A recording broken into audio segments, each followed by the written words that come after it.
Je n'ai d'autre raison que l'amour de ton nom. Mon bonheur est de vivre, ô Jésus, pour te suivre. Je n'ai d'autre raison que l'amour de ton nom.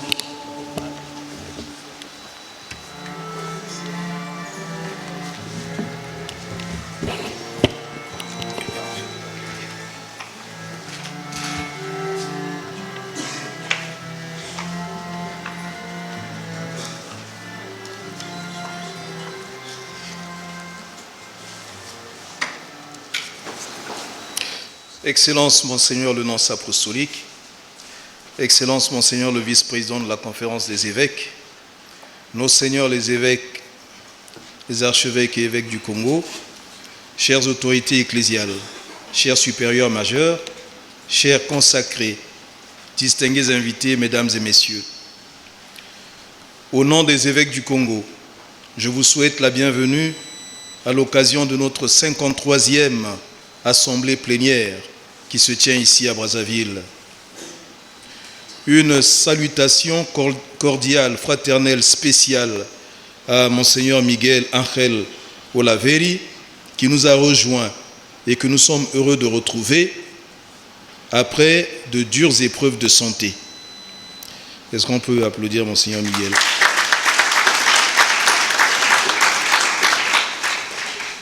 Notre proximité, comme le disait déjà le nonce apostolique, notre proximité à Monseigneur Urbain, qui vit également une dure épreuve par rapport au départ de papa.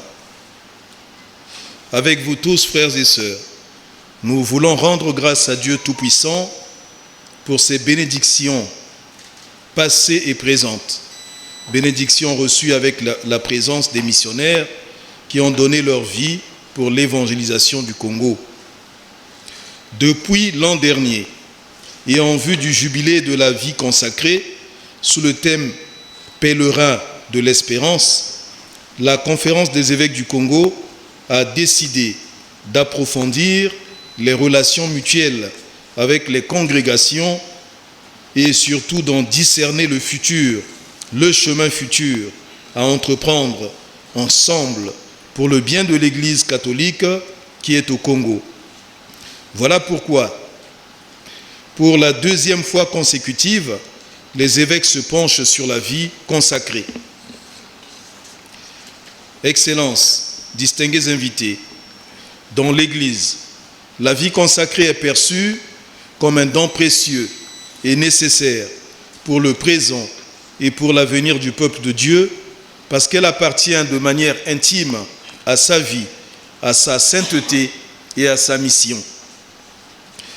Par leur consécration et par le don total d'elles-mêmes, les personnes consacrées sont un signe non seulement pour les baptisés, mais aussi pour l'humanité, leur rappelant l'unique vocation à la sainteté, se manifestant à travers la marche vers le royaume, exprimée dans la charité inventive, active et concrète, soutenue par la prière.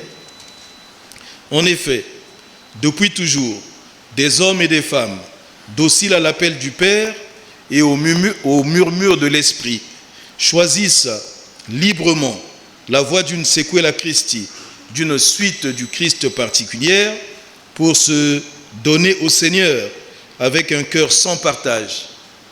Ainsi, il est manifeste que la nature eschatologique et l'authenticité évangélique de l'Église se travaillent de l'intérieur au renouvellement de la société. Dans ce sens, il est juste de reconnaître que la vie consacrée est une chance pour l'Église famille de Dieu qui chemine au Congo. Elle a eu une place très spécifique et originale dans la compréhension du processus de l'évangélisation de notre pays. Pour notre 53e assemblée plénière, nous prolongeons effectivement nos réflexions en les ouvrant sur les défis de l'heure.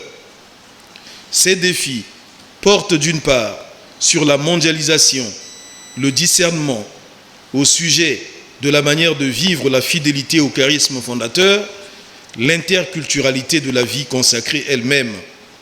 D'autre part, elle concerne la collaboration au cœur de la mission, collaboration avec le diocèse d'accueil et le projet pastoral de l'autorité ecclésiastique compétente, projet entendu comme insertion ecclésiale ou l'engagement dans les églises particulières, l'autonomie financière et la formation des jeunes générations. Que les forces limitées de certaines communautés n'effraient pas l'avancée voulue par les évêques. Nous voulons avec réalisme, nous évêques, nous voulons avec réalisme relever ces défis ensemble avec les congrégations, avec les diocésains, avec les laïcs, avec tous, dans une dynamique synodale pour identifier les joies et les peines que nous éprouvons ensemble en Église sur tous les plans, personnels, communautaires, sociopolitiques. Ensemble, porteurs d'espérance, nous pouvons mieux affronter les difficultés quotidiennes et surmonter les sollicitations tous azimuts qui surgissent par temps de crise. Il s'agit ensemble de témoigner de Dieu et de son amour miséricordieux et redonner le goût authentique de la vie aux nombreuses personnes qui sont marquées par divers motifs d'angoisse, de découragement et de peur. Frères et sœurs, distingués invités, c'est ici l'occasion d'exprimer nos remerciements aux 600 religieuses et religieux des 50 congrégations qui œuvrent dans les 9 diocèses du Congo. Un certain nombre de congrégations se trouvent dans les coins les plus austères où ces congrégations, disais-je, travaillent pour le peuple de Dieu sans distinction d'appartenance. Oui, plusieurs de nos sœurs et frères éduquent, enseignent, soignent, accompagnent par un engagement direct et discret. Pourtant, nous devons faire mieux dans ce monde qui bouge et change. Autrement dit, il nous faut laisser resplendir la force rénovatrice de l'espérance en affrontant les défis de l'heure avec la cadence évangélique de notre identité chrétienne catholique. Frères et sœurs, les mondanités actuelles doivent trouver dans la vie religieuse le lieu de leur déroute. La vie religieuse doit être le repoussement du vieillissement charismatique et spirituel que dénonce le pape François. Ceux qui m'ont précédé l'ont souligné. Le pape François, j'insiste, décrit ce vieillissement comme une sorte de connaissance qui réduit la vie religieuse à une coquille où se renferme une séquela sans renoncement, une prière sans rencontre, une vie fraternelle sans communion, une obéissance sans confiance et une charité sans transcendance. C'est dire que le processus de la mondanisation ne nous cantonne pas dans des espaces de mondanité et leur lot de nouvelles idéologies contraires à la parole de Dieu et à la doctrine sociale ecclésiale. Il faut aussi une vigilance par rapport aux fragilités institutionnelles où le sel s'affadit et où la lumière s'obscurcit. Distingués frères et sœurs, le Christ nous le rappelle en Jean 15, 19, que nous sommes dans le monde sans être du monde. Voilà pourquoi, face aux crises multisectorielles, le monde attend des personnes consacrées, un esprit de foi, capable de fournir des raisons d'espérer à celles et ceux dont la vie perd de plus en plus son sens. Le monde attend de nous des raisons et des motivations de libération par la fidélité à la vérité, car la vie religieuse est une vie prophétique qui se déploie au rythme de la perception claire et du vécu déterminé de l'identité du consacré, définie par le charisme des fondateurs. Dans cette dynamique synodale, notre Église locale ne peut demeurer en marge. Il nous faut une véritable marche synodalisée, dans une expérience de rédemption personnelle et communautaire. Voilà pourquoi la Conférence des évêques du Congo entend programmer une série d'activités à l'échelle diocésaine et nationale pour honorer ce grand rendez-vous du jubilé de la vie consacrée. L'occasion est donc toute donnée d'interpeller les unes et les autres qui ne marchent pas en symbiose avec la hiérarchie compétente de leur diocèse d'accueil. Je me permettrai et je me limiterai ici au cas des écoles en général et surtout les écoles tenues par les congrégations masculines en particulier.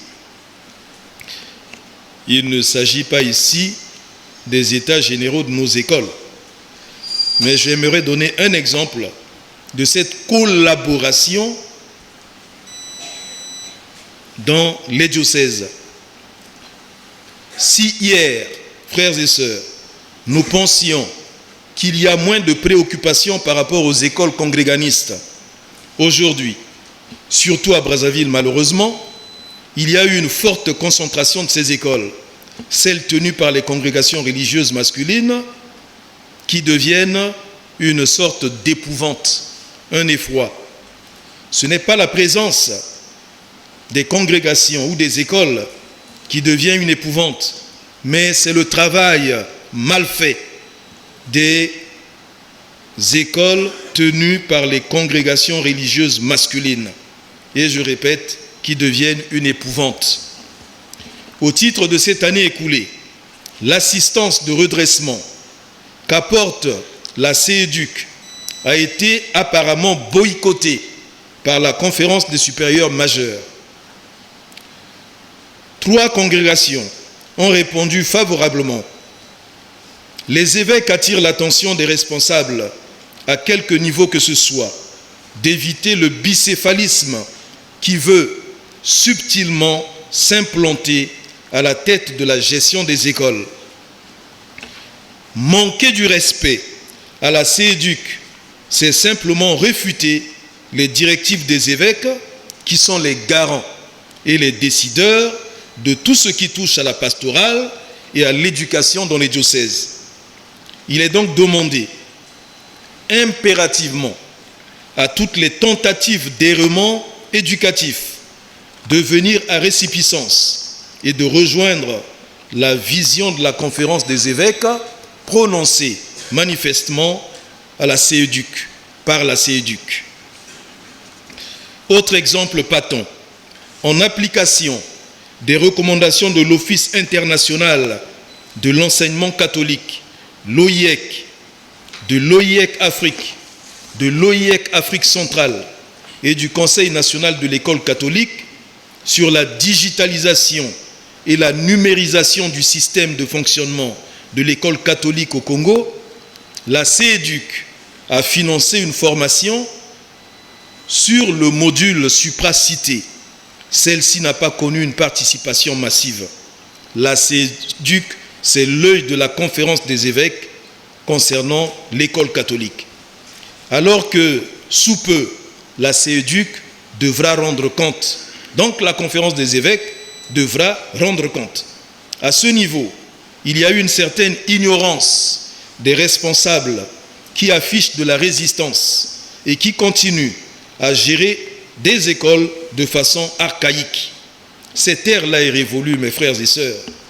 Dans l'ensemble, ces poches de résistance ont une gestion opaque, approximative et commettent donc des abus sans limite.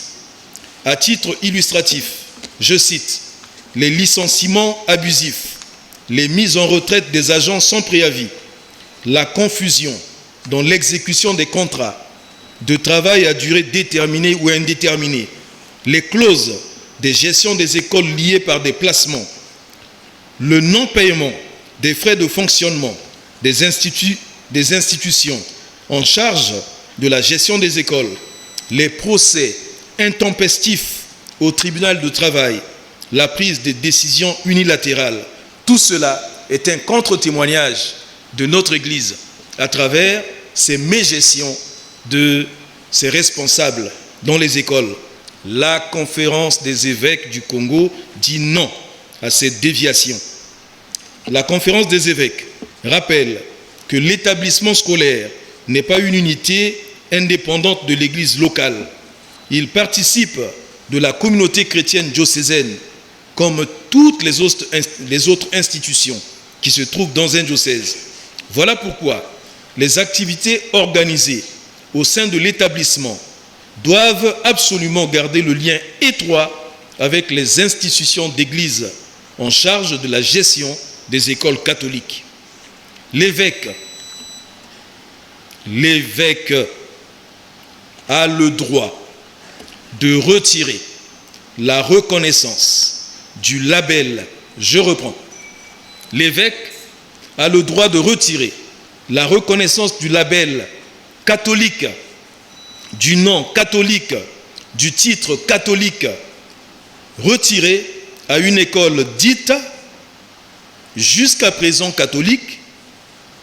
L'évêque a le droit aussi de lui interdire le droit d'exercer dans sa circonscription lorsque cette école ne collabore pas avec les normes diocésaines ou encore mieux avec les normes de la conférence des évêques.